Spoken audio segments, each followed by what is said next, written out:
Hello everybody and welcome. I am Katrina Bucell from HR Marketer. Thank you so much for coming. Our webinar today is selecting a background screening partner, what really matters. Just before we get going, let's start with a tiny bit of housekeeping because I know this is on your mind. If you are interested in an HR CI credit, it's going to be emailed to you following this, as well as the slides. I'll talk about that at the end. For the last 15 minutes, we'll be having a really interactive, fabulous Q&A. So please use the console on GoToWebinar to ask questions. As soon as a question occurs to you, write it. If we don't have time to answer it during the question and answer session, we will contact you offline and answer your question. So, and the recording will be made available at the end. So we have a knowledgeable, smart, and experienced panel, so let me briefly introduce you to them. I'd like to welcome Nikki Handy. Nikki is part of the HR compliance and privacy team at Eli Lilly and Company. With over 20 years of experience at Eli Lilly, she's an in-house expert in recruiting and staffing, privacy, compliance, and workforce screening. As you will hear, the screening needs of her company are complex, and she's had several relationships with background screening providers over the years. You'll appreciate her perspective. Welcome, Nikki. Some of you will recognize the name Darby James. She's been on our webinars before. She's part of the HR compliance team at Superior Energy Services. Over the course of her 15-plus years in HR, she's navigated through the highly regulated airline industry, implemented solutions for a global workforce, and partnered closely with union and non-union groups. She recently joined Superior, where she'll continue providing expertise on process and policy design, compliance, and audit preparedness to a new industry. Darby brings perspective and wisdom to the conversation, and she understands what matters with background screening relationships. Welcome, Darby. Kevin Bachman is President of Quality Service at Employee Screen IQ, and as Kevin likes to say, you don't care how much you know until you know how much you care. That's a Kevin Bachmanism, by the way. If you ask how Employee Screen IQ ought to be judged, he'll tell you one background check at a time. And finally, Nick Fishman, Chief Marketing Officer for Employee Screen IQ. Nick is a well-respected leader in the background screening industry. In fact, I thought you might like to know that just last week Nick was invited to speak before the U.S. Commission on Civil Rights in Washington. In this session, he offered expert testimony regarding the importance of employment background checks. So you can see you've come to the right place. Welcome to the four of you. Let's get started. Nick, take it away. Thank you, everybody, for joining us today.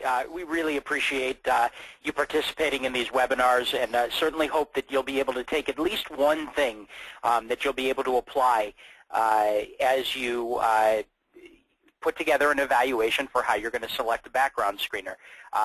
So let's jump into it. One of the things that we wanted to put together when we thought about doing this webinar is an article, which all of you actually will get a copy of after the webinar has been completed. And this article talked about the qualities that HR people should really be looking for when they decide that they're going to evaluate their background screening program.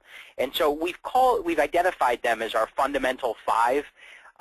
And the whole idea behind the fundamental five is that background screening providers are helping employers identify and hire responsible and trustworthy employees.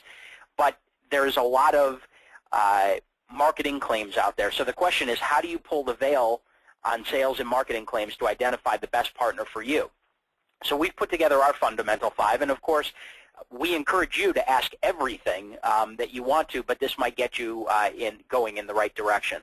So first of all, you want to assess somebody's demonstrated expertise. Things like how and where has a provider established a successful track record. Kevin, by the way, if you'd like to jump in and highlight any of these as well, feel free to do so. The next area we've determined is legal compliance and client education efforts. So you need to know what your provider is that they're well versed in the law and that they take steps to pass that information and knowledge on to you so that you can be immersed in it as well. The next area is consumer protection and information security policies. And quite honestly, the data that's produced from a background check is a gold mine to somebody that wants to use it for nefarious reasons.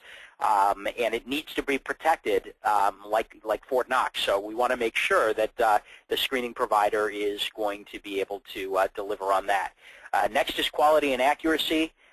There's probably nothing more paramount in the background screening process than making sure that it is done the right way the first time.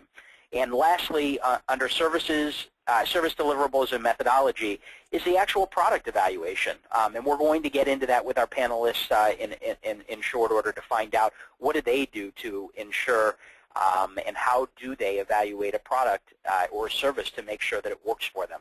Kevin, do you have any thoughts on this? I think that's a great rundown, Nick. You know, a few things that I think of if I'm sitting in the seats of our attendees, I think to myself, are they accredited? Accreditation through the National Association of Professional Background Screeners is a stringent set of principles and processes. Currently, only 2% of companies have ran that gauntlet. If a provider I'm interested in talking to isn't accredited, I'm interested in why. It's a set of principles that talk about the quality steps, their willingness and ability to communicate with clients, their data protection steps, their privacy, and their research standards. Other things I think of are how they protect data, what are their data retention and disaster recovery procedures, how are researchers tested, how do they conduct the work that appears on our clients' background checks. And then with regard to service deliverables and methodology, the clarity and transparency of this process is important. How do the products and services clients order match what appeared on the glossy marketing materials that you looked at when you evaluated them as a provider? How do they match? Where do they differ? Thanks, Kevin. So we're going to jump into what matters most. And for everybody, you're going to have a different answer on this. And so before we kicked it off to both Nikki and Darby, we thought we'd ask a poll question that I'm going to launch here. If you give me a moment.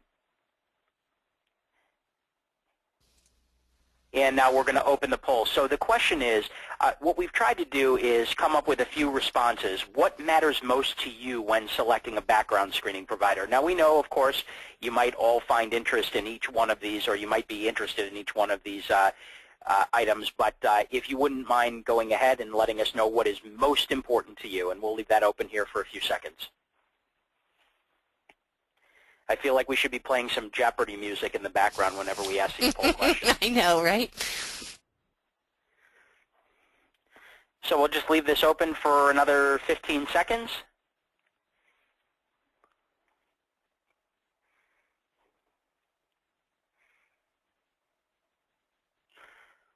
Okay, we're going to go ahead and close the poll out now, and I will share the response. And Katrina, if you wouldn't mind sharing the results of this poll, I would appreciate it. Absolutely. What matters most to you in selecting a provider?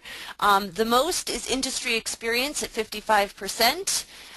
Next up, tied for number 2, the RFP response and pricing with in-person meetings at 6%. Darby and Nikki, these results surprised me a little bit, the overwhelming number of people that selected industry experience.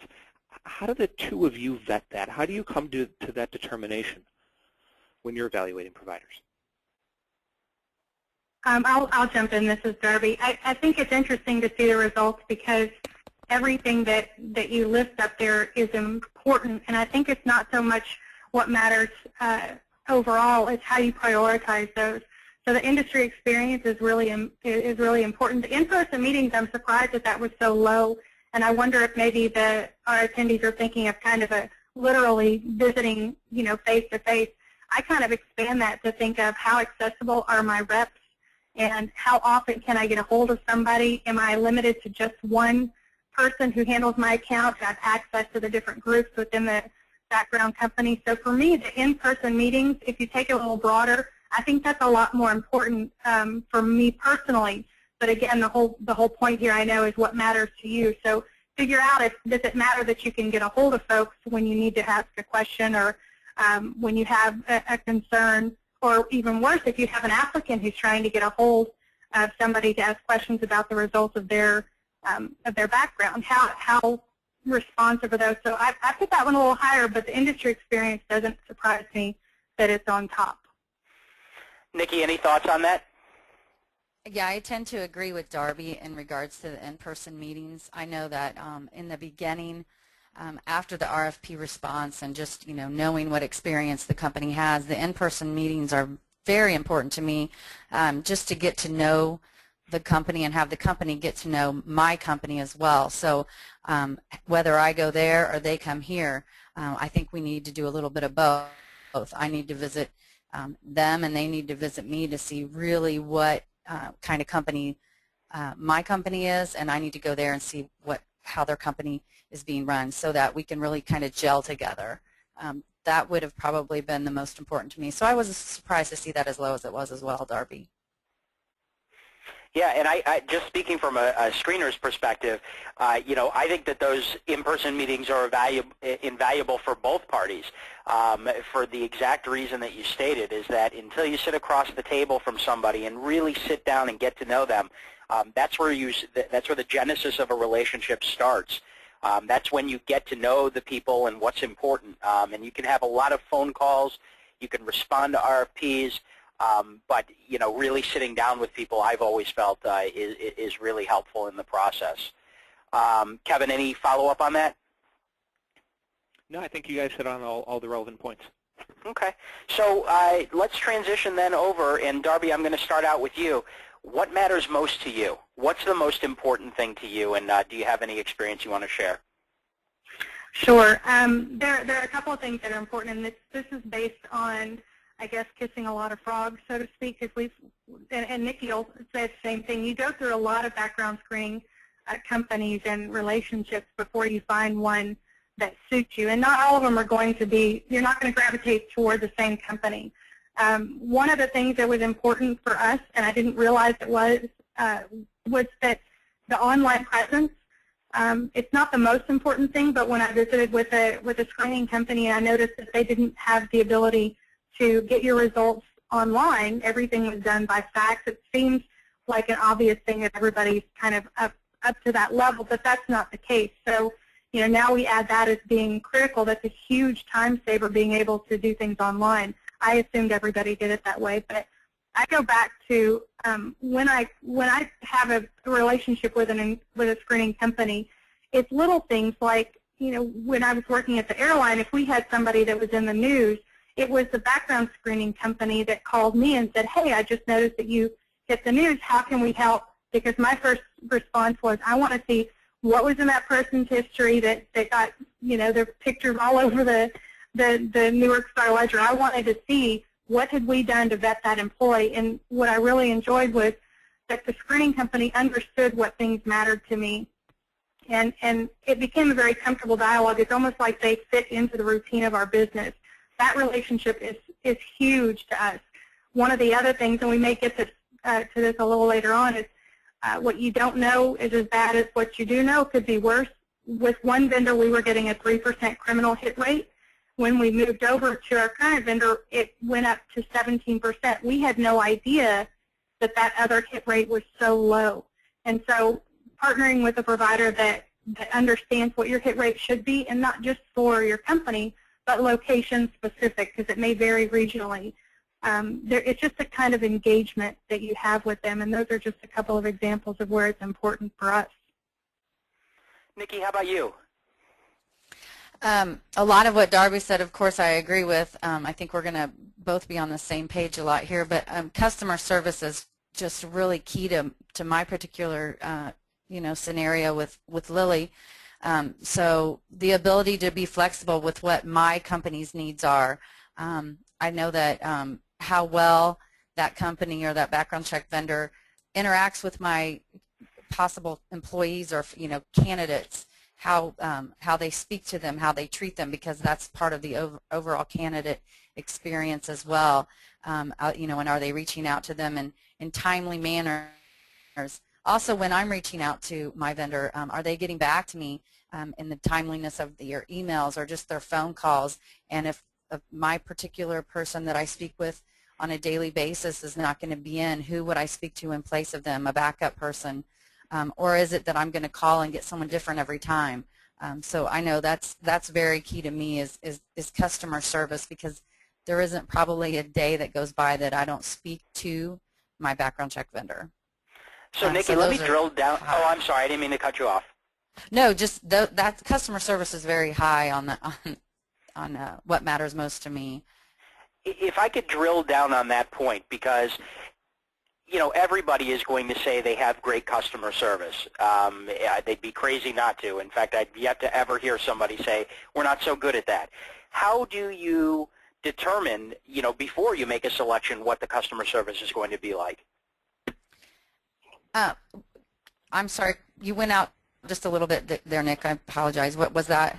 No, what I asked is, clearly nobody's going to say that they have poor customer service. Everybody's going to claim that their customer service is the best. How do you evaluate before you select a provider? How do you know? Oh, sure. That, yeah. Sure. I like to ask for references. What are some of the companies that you're currently using, and can I call some of your clients, and speak to them about some scenarios. So I come up with some scenarios about some things that just happened either in our past, or some scenarios that I can think of that would probably happen in many cases with applicants, and just kind of run those by some people that company may be using at that time, and just get some reference calls and do a lot, do some of that, or even just maybe cold call yourself, as a future, someone that's trying to look for a company that they would want to work with. Interesting. So call into the customer service line, see how you're treated. Absolutely. Yeah, that's a great observation. Darby, any thoughts on that? Go, Kevin. Go ahead. Well, I was going to say that's a great vantage point. When there are drops in service, the first thing a company is always going to say is, well, gosh, that's not representative of how we always do things. You just caught us on the wrong day. But that cold call that Nikki just suggested, that is the day. That's a great way to evaluate how a company operates. Darby, I thought, in all of our conversations before the webinar, you highlighted, I think time and time again, that the RFP was only a very small part of the process.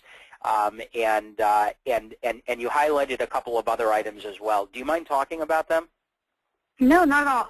The RFP is interesting because that was another thing that surprised me on the survey. Think of it like the RFP is the wedding, but the relationship is the marriage. So when you can have a really extravagant ceremony and the RFP can go off without a hitch, but that doesn't mean your relationship is kind of launched effectively. One of the things that I think you can measure customer service, and this speaks a little bit to the last question, and I've had it happen, is when you ask your representative, the person at the background company, some questions. How do they respond to you? Do they handle your question and work on that relationship? Because I have had it where folks have sent my question on or sent it back to me and said, you know what, reach out to our customer service line and they can handle that. And that's not good relationship building. You really want to feel like somebody's going to handle you and not pass you around. Sure. And with the RFP process, I think everybody will agree that was invented by somebody very sadistic. It's very hard to go through it, but it's a wonderful experience if you feel comfortable, and you'll be able to tell that as you start going through the RFP process. The person that you're working with is going to be responsive, they're going to be understanding, they're not going to be bothered by it, and in the best case scenario, they'll even help you through the process, ask you questions that you may not have thought of. That's a good partnership. Absolutely. So yeah. Nikki, did you want to expand on that? I just wanted to, with the RFP, I mean, RFPs are tough, and I really think that the time and the energy that background check companies put into answering those questions, if you as a company that's looking, to change vendors or maybe move to using a background screening provider because you have it in the past, you really need to read those answers and then not just end there, but once you read that answer, when you have that, you say you send it out to so many and then you dwindle down to a smaller few, when you have those people in, you got to refer back to those questions and see if when you ask the same question again, when they come back in, if they're giving you the same answer. Because if they're answering yes to everything throughout the RFP, can you do this and can you do that and what is this? And if those answers start changing as you get closer and closer to the selection, you're going to have some. That's not a good relationship either, and that should be kind of a red flag to say, well, I don't remember that being the answer, because a lot of times those answers are filled out by people that may never get to speak to you live, and so I think it's important to refer to those answers even as you get into those live and in-person meetings that we talked about earlier. That's a great observation. Darby and Nikki, when you guys go through the RFP process, about how many man-hours does it take you, your team? What's the process look like? Nikki, you want to start on that one? I honestly couldn't even. I tried to put that bad memory, and I don't mean that. It's just so if the binder itself was huge. So I would say I spent at least 3 to 4 hours going over every, from one background provider, going over every line per line answer that they gave with Post-it notes and highlighter to say, this is something great, with yellow, and if it was something I wanted to speak to them about, I'd put it in, a green highlighter. If it was something that I was like, oh, that's a definite, out of there already, highlight it in blue. But I mean, it's hours. I can't tell you the number of hours. And not only was it me looking at that, but everyone on the team, the RFP team, had a binder that big. It was our legal area, our recruiting area. So multiply your efforts by 4, 5, 6 other people. Well, yes. And I think that's a really good insight, Nikki, because I can just imagine when folks get these things that their eyes must gloss over when they're reading the responses. So it's interesting to know that you were engaged to the point where you would highlight things, and I think that that's really helpful information to anybody on the call. Yeah, I was on the ground because you'd start at your desk and you end up moving to the ground and trying to get comfortable doing this, and there was no comfort in doing it. But at the end of the day, I think and I hope that companies that are going out and asking of these background providers to answer these hundreds or 90 or however many questions they're sending out, I really hope the time that they take the time to read all those answers and really take them back as they move towards the selection process and re-ask those and make sure they're getting the same answers, if not even drilling down into further detail on them. Yeah, from our perspective, the average RFP is around 100 questions, and yeah. I don't say this because it's about us. It's not about background check companies don't want to fill out RFPs. I look at it and I say, Nikki, you're at however many hours times 5 or 6 of your team members times a couple different background check providers. On the flip side, we know, we sit down with a prospective client, and whether it's half a day, whether it's a full day, at best we're going to walk out of there with a pretty good screening program that we've created together. At worst, we're going to go through the process to determine if we're a good fit for each other. And the recommendation we make to clients sometimes is, determine where you can get the most bang for your buck in terms of the hours you spend on the process. A lot of times background check providers will answer a question, but they might not understand what the question is. If the question's vague, if it's not, we might fill out an RFP, or other background check companies might fill out an RFP and think that the client is asking X, when in reality they're asking Y. There might be a great opportunity for a really successful partnership there. But if we're misreading each other, then then that rocket doesn't get off the ground. No, and that's an excellent point, because there were times when I would read an answer and go, oh, that's not really what we meant. Let me stick a Post-it note there so I can bring that back up if we bring this company in, for further evaluation. So if I could just put a highlight on this portion of our presentation, I would say that it's up to the individual company or the individual to figure out what matters most to them. And it might not just be one thing. It could be a number of different things. And to really have a battle plan as they go in evaluating these things throughout. Darby, I'm going to pick on you again. The next section that we're going to get into is getting to know you. And a lot about, evaluating a partnership is trying to figure out, A, who should you be talking to in the first place? So, Darby, the first thing is, how do you find a representative group to talk to? And then beyond that, how do you initiate a relationship? Well, it's funny because as I'm listening to the RFP process, which I think was very accurately painted here, it would be easy for somebody on the call to say, well, why do an RFP? Why not just go Google a company? Now that I know that I have an APDS to be important, then I'll just Google those two things, grab somebody, and go. But I think what you should do is, first of all, consider that when you get into that partnership, keep paying attention to it, because it may be that you partner with somebody and it doesn't work. So be open to moving on if you're unhappy with your current provider.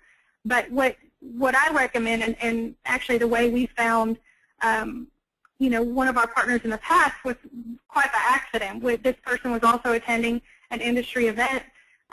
We were looking for somebody to help us with one piece of the background process, because our vendor at the time was going to take it offline for 2 weeks and kind of thought that wasn't going to be a big deal, but it was a big deal. And we just very casually met this person on the bus going back to the hotel from this event and struck up a conversation, and it kind of worked that way. And that's another telling example of how it really was just right in that moment. It was about relationship before it was ever about expertise.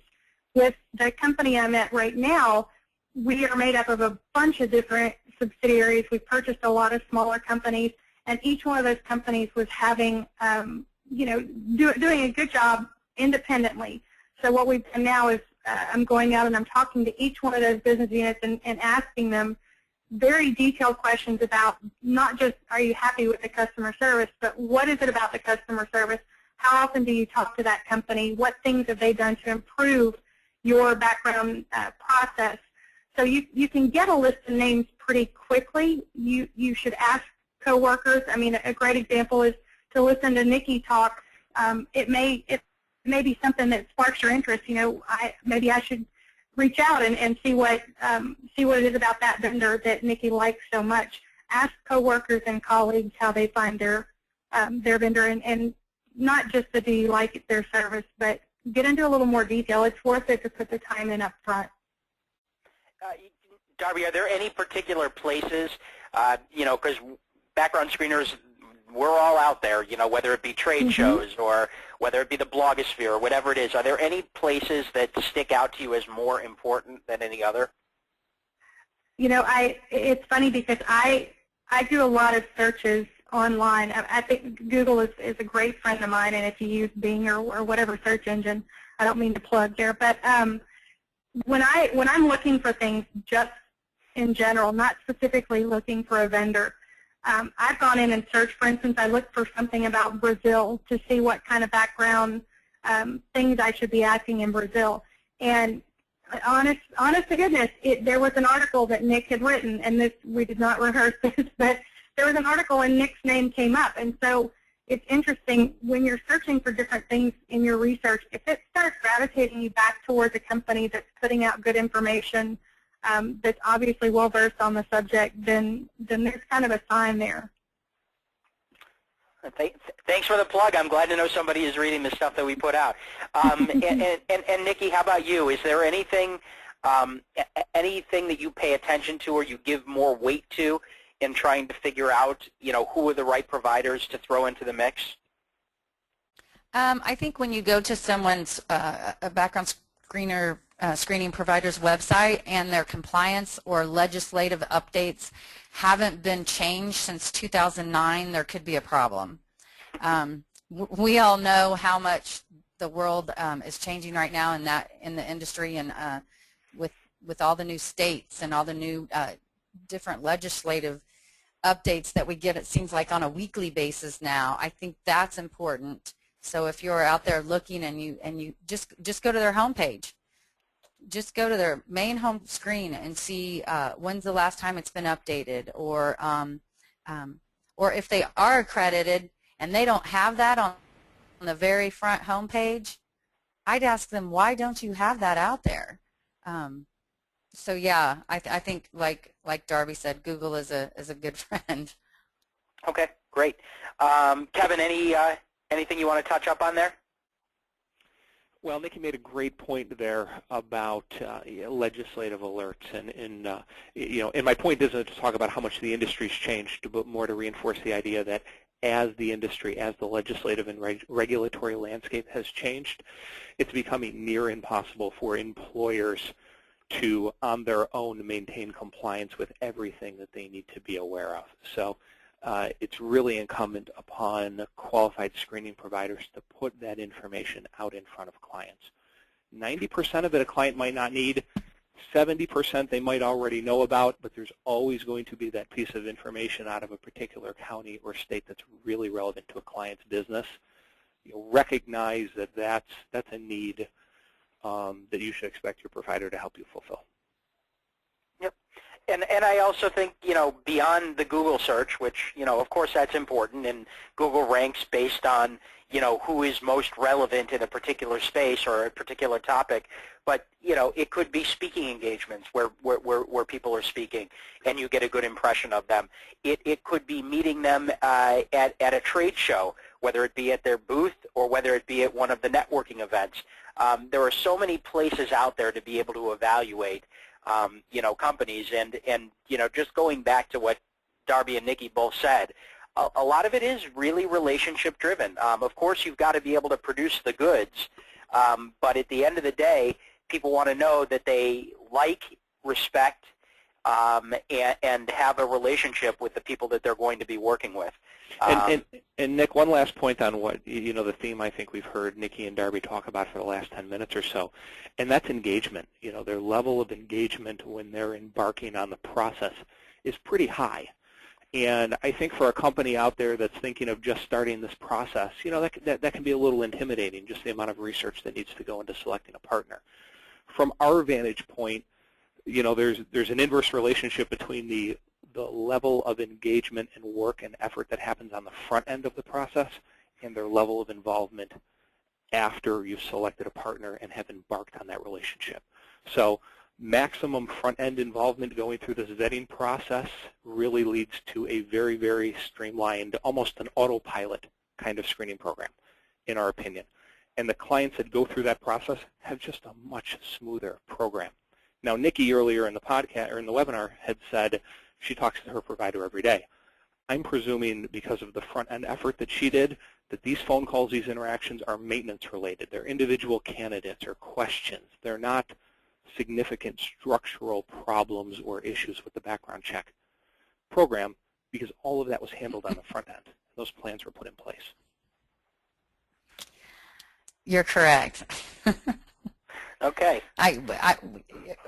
Yeah. I mean, I speak to them every day just because we have so many moving parts in my particular company. A lot smaller companies won't be speaking to them every day, but some days my providers reach out to me and just ask me how I'm doing, so that's just a nice thing. So yes, I do. All right, so as we switch into the next topic, something that I alluded to before is how do you separate the marketing claims from actual practices? And this is so important. You can fill out a question on an RFP. You can talk about it in an in-person meeting. Darby, what are some of the ways that you use to confirm what is in writing, confirm what's been said, and really evaluate a screening company? I love this question. I'll tell you why. We have that constant turn time question that I'm sure everybody who runs a background screening process knows about. You want to be able to put in, as one example, a turn time that's reasonable. So one of the things you're going to see out there in marketing claims is we guarantee a 5-day turn time, 100% of the time. And what's interesting to me about that is not just separating the marketing claims from the truth, but understanding that your background screening company knows what marketing claims are important. And let me give you an example. If you have a turn time that's 1 week all the time, you might ask the screening company, okay, well, how are you getting the results on crim checks, for example?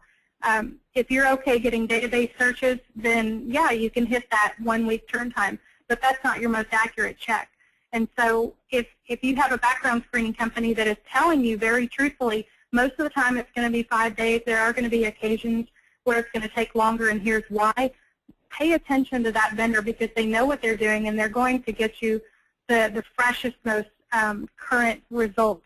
One of the other things, if you're able to do this, and I understand not all companies can do this, it's either cost prohibitive or it's time intense. If you can run parallel companies just for a trial period, and I'm not saying run the entire program, but let's say you send a motor vehicle request or a handful of them to company A and another one from company B, you're kind of giving them a trial run, and you'll see very quickly what their marketing claims really look like when you put them into practice. And the good thing about comparing those, and it is a luxury to be able to do that, and I don't recommend doing it for an extended amount of time. When you get the results back from those parallel screens, look at them and then question both providers. You know, why did you guys give me, 2 pages of criminal history and this company only gave me 1? You may be surprised to find out the company who gave you less information was protecting your company because there are limits on how much can be provided. The company who sent you a 2-page result, what if some of those results were outside the reporting period, and now that company has actually put you at risk? So I think the rubber really hits the road when you start to see what they give you back. And also just the gut check. If somebody's telling you they can do something and it seems like it's a sales pitch, call them on it. Ask them to explain, well, how do you do that? Or that seems extraordinary. Let me understand how that actually works in practice. And then again, to Nikki's point, calling some of their current companies, their partnerships, calling the customer service line. It's when you see them in practice that you can differentiate what's marketing gloss and what's actually the core of that company. Well, I think that's so important because everybody has a different way of conducting a background check. Background check is almost like saying it's just such a generic term. There are so many different ways to do it. So, Nikki, that leads us into another question specifically with marketing claims, and those are the statistics that are evaluated. So, what are the statistics that are most important to you, and how can you use those statistics to ensure that it is the type of background check that you're looking to get? Yeah, I think the very first one that you have listed there on the slide that's showing is criminal hit rate is key. And Darby's great suggestion just a second ago about running parallel checks is so true. Whether you get 2 pages or 1 page, even though the 2 pages may be great and juicy information on this person, is it is it legal to do it and reliable, and is it putting your company at risk? And coming from a very federally regulated company like I do, we need to make sure that every move we make is correct. And so we rely not just solely, but we rely solely on our company background provider for that results back. But then we have to make sure that we're following correct procedures and so forth. But that criminal hit rate is key, and we're finding now that we have recently moved to a new vendor that we had an example is we had contractors who worked at the company who were getting background checks run by the company that we asked them to use to be on site. They are then applying for jobs as full-time employees here at the company, and when we go to rerun that background check with our new vendor, we are getting a higher criminal hit rate and finding out that they really should not have been on the property or having access to our site at all. And that's critical for us. We have 2 daycare centers here on site. We have a credit union here on site.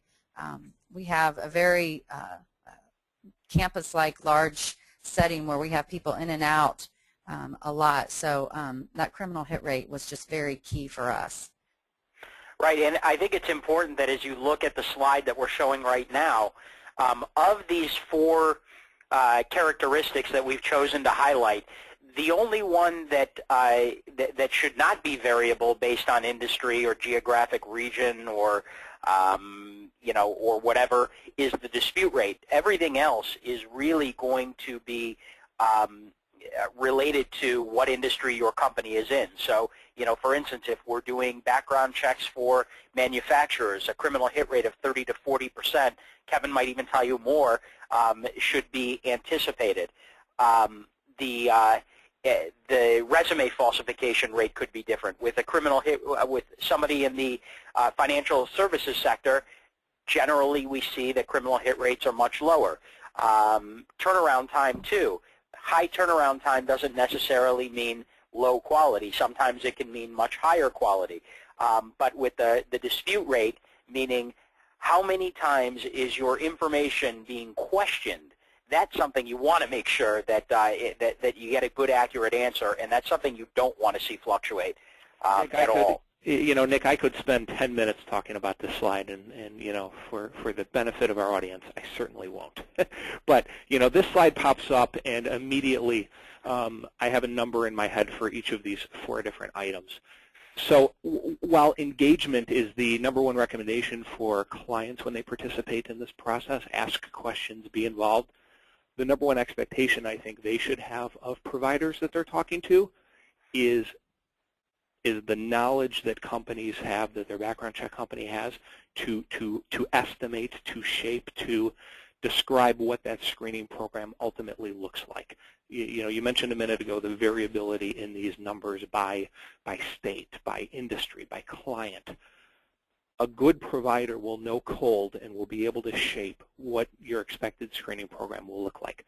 Again, as part of that front-end evaluation process, you know, we'll put ourselves in the place of our clients and we'll say, hey, they're vouching for us internally. They're going to their managers. They're going to their board of directors. They're saying, this is who we trust to help us manage our risk. Finding a provider who can appropriately describe what that landscape will look like before everybody jumps, it will lead to a real good partnership.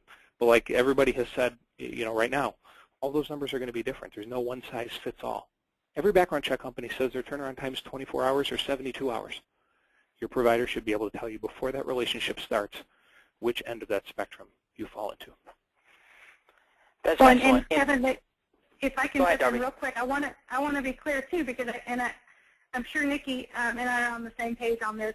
But when we talk about relationship matters, the assumption is that these 4 things on the screen, the bar is already very high. Exactly. And so anybody who you select should meet your bar on these 4 items.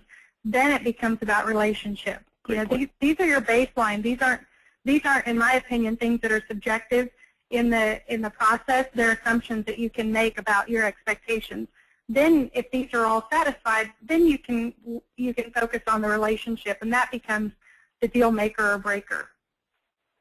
Absolutely. Okay, so I want to make sure that we offer enough time for questions. But right before we wrap up here, I did want to highlight the importance of seeking input from all of the stakeholders. And I know both Nikki and Darby, you guys have some thoughts on who should be involved in putting together an evaluation and where you should be seeking input from. So if you guys wouldn't mind sharing your thoughts. Sure. I would say that everybody knows their company best. For example, at the airline, we didn't have a procurement department specifically for these until we merged, and then of course the dynamic changed.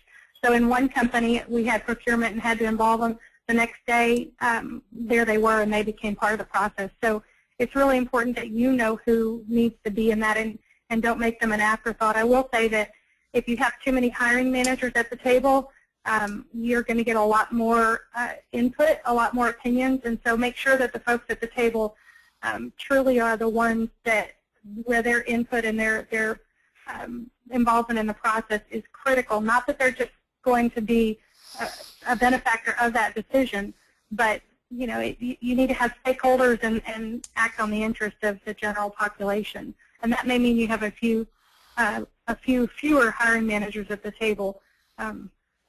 That's my feedback, my thought.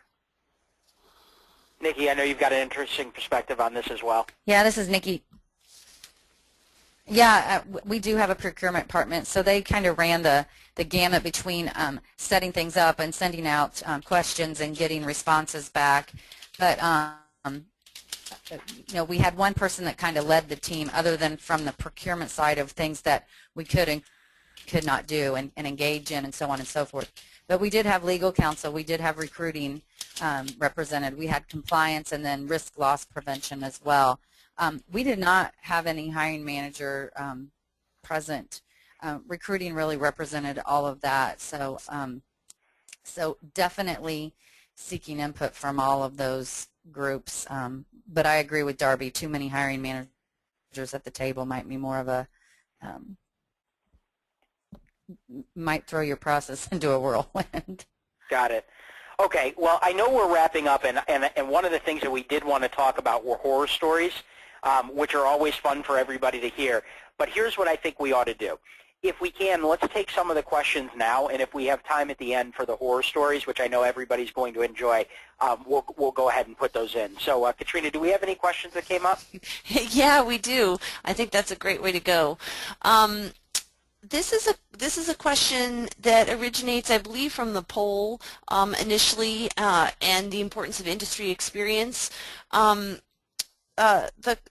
person wants to know, how do you evaluate industry experience? Isn't industry experience subjective? Like, how do you really, what do you think, and the people, that, what do you think that really means? And so, Nick, I turn it to you to ask the panel that question.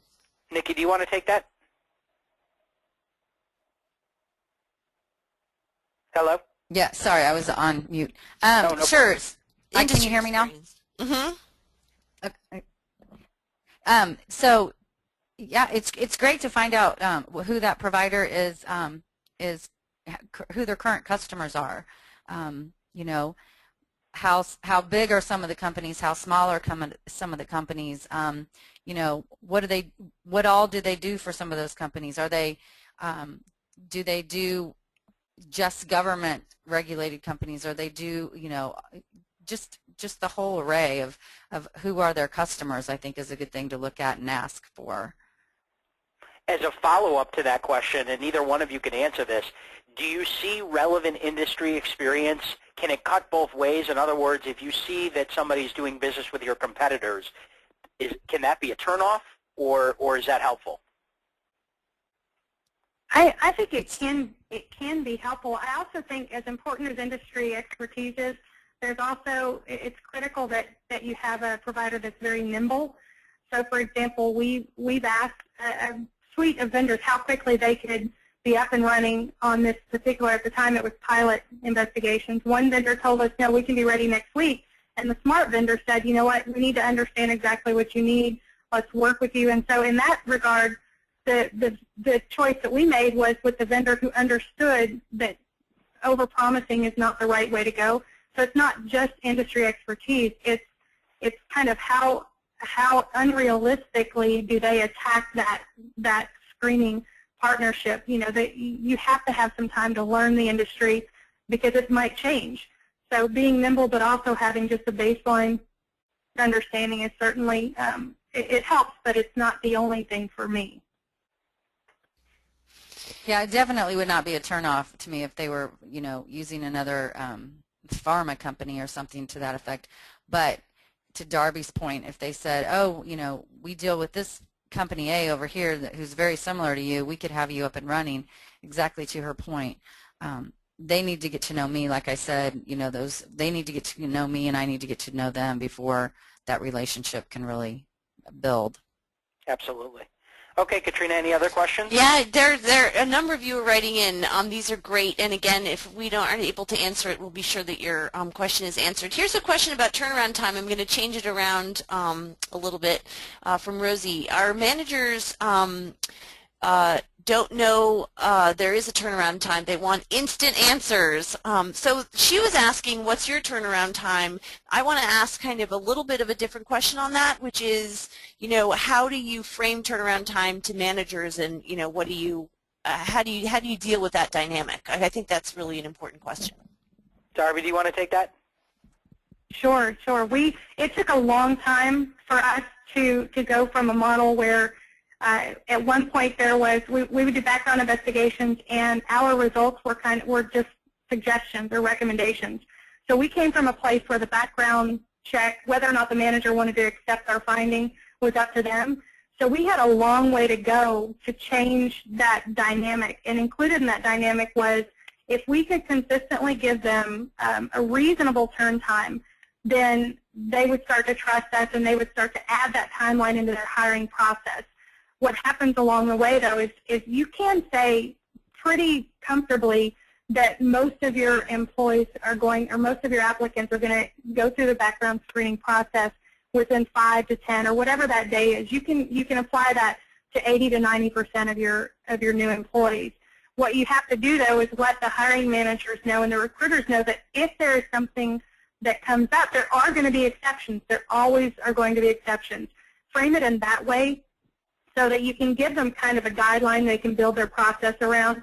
And then as exceptions come up, you can talk to them about those. I would say that it's very common for a manager to say, I want this person hired today. If you choose to go that direction, I would be very clear with them and say, you can hire this person before the background is finished. Just keep in mind that you will be in a spot where you have to terminate them if we find out something. And so I encourage you to wait. And then in the future, let's talk about how we can work together to add a little bit of time onto your process so that we don't get in that risky situation of having to terminate, because it's just so sloppy. But it takes time to get to where your process incorporates the background plus the screening plus the training time. We understand that the background, it seems like it just adds time to that. But give it a while, and I would say give it easily a year before your processes start to include the background and things start to go with a better rhythm. Nikki, how do you guys work with that? Are you comfortable from time to time letting somebody on board without the completed check? Is it work for you? Does it bite you guys later? It's a rare exception that we do, but we do have those exceptions. And if it's allowing someone to start, it's usually more around a maybe the employment check wasn't complete, or the education check is international and it's going to take a while. But we've gotten reassurance from our provider that they have reached out to the particular country and they are getting. It's just going to take a few days. So we're feeling comfortable. We're going to get the result that we're looking for. But on the rare occasion we do. But nothing ever, if criminal or any of our regulated exclusion lists that we check, we do not allow people to start if those are not complete. But like Darby said, I mean, we try to say very little to the hiring managers because, unfortunately, then they want to jump in and start talking to the candidate. Then the candidate thinks, oh, well, what can I do? And they may call the service provider, and it just gets hairy. So we try to just say, leave the recruiting to recruiting, but that's a very sticky wicket because the hiring manager already has this rapport built with this candidate, and they want them to start, so they're the best candidate in the world. So, Katrina, any other questions? Well, in case we can get a horror story, I'm going to end with this one because I do think it speaks to a frustration level. And Cindy's asking, what happens when the background check company basically says they made X number of attempts and they close it out on their end and it falls back on our laps? You can hear this frustration coming out of her. What then? What's reasonable? So, do you understand what Cindy is saying, and what kind of advice would you give her? I do, and this is something that from time to time happens for us as the providers. It's certainly a reasonable concern, and it does, it's frustrating from time to time when a school registrar or a hiring manager or a payroll clerk simply won't pick up the phone and call us back. And from our vantage point as a provider, what we do is we use data and statistics to dictate our operating procedures. For example, we know that if we've made 3 or 4 phone calls, the percentage that somebody is going to call us back after 5, 6, 7 attempts is very, very low. So what we want to do is we want to hit that point and engage our clients and say, what do you want us to do? How do you want us to proceed? We want to let you know so the background check doesn't take a week. so everybody can kind of make the best decision in those rare circumstances when it happens. But as a provider, we certainly understand and see it happens from time to time, and it can be frustrating for hiring managers. What do you guys do as employers when that happens? I'm actually curious. You said it was Rose that asked the question? Cindy. Cindy, I'm sorry, Cindy. I'm interested in that because I'm curious how long the relationship has gone on with this background company. Because what flags in my mind right away is there is possibly a trust issue with your provider. And the reason I say that is because I feel very comfortable that if it's taken a while, I know that the breakdown is not on the background screen company. I know that it's somewhere else, and I know that because I trust the vendor. Then again, there are occasions where it's the employee who fails to respond, and in those cases, it's not a frustration with the background company. You need to know from them what happened that you can't get the result, and then run with that information. If it's because the applicant didn't respond, then I think you have your answer right there. It's nothing. It's not something they found on the investigation, but it certainly speaks to the responsiveness, and perhaps this person isn't somebody you want to hire. So I guess I would lay the groundwork. Do you have trust with the vendor to accept that it's taking a while and they're having to shut down the case? And secondly, ask them what's creating the bottleneck or the block here, and go with that information. Yeah, that's a great point, Darby. And for context, for us it happens about 4% of the time. So I'll go back to the idea that your service provider should be able to provide that knowledge to help shape the experiences. If you guys walked into the relationship expecting 5% and it happens close to 20%, then some of the things that Darby just pointed out might be at play. Okay, so do we have time for a horror story or two, Katrina, or do we have to wrap up? We don't, unless someone could do a horror story in 20 seconds, because I know everyone wants to hear one, but we are running out of time. We only have 1 more minute. Okay. You know what, I can do one if you don't mind. You can beat the challenge. Yes, my favorite horror story, again, I've mentioned a couple of times that I worked for an airline previously. We had a vendor who showed up to pitch their service, and first thing, shake their hand, hi, how are you doing, who did you fly in on? And they had flown in on a different carrier. So I was mortified. I thought that was incredibly bad taste. That is one of my favorite horror stories, vendor horror stories that I have ever heard, so I appreciate you sharing it. I want to thank everybody, first of all, for attending the webinar and for caring enough to participate. I also want to thank both Nikki and Darby, and also Kevin, for participating. I think that everybody appreciates your insights. I think everybody certainly had an opportunity to learn something that they didn't know, or maybe reinforce something that they already do know. So thank you all very much.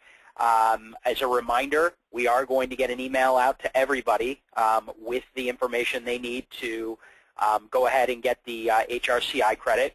We're also going to send you a recording of this webinar if you're interested in reviewing it again in the future. And then the last thing that we'll do is we're going to get you a copy of the article that we've created on how to select a background screening provider. Katrina, did I miss anything? Yeah, you just also a link for only $9.99. A link to the survey, the annual survey. Everyone, please take 4 minutes, 5 minutes of time out of your day when you get it to take our survey about background screening company, our annual survey. Thank you. Great. So then that being said, I've left our contact information up here. If anybody has any questions, feel free to email any one of us. We're always happy to help. And thank you again for participating. Have a good day. Thanks, everyone. Thanks, Nick. Thank you.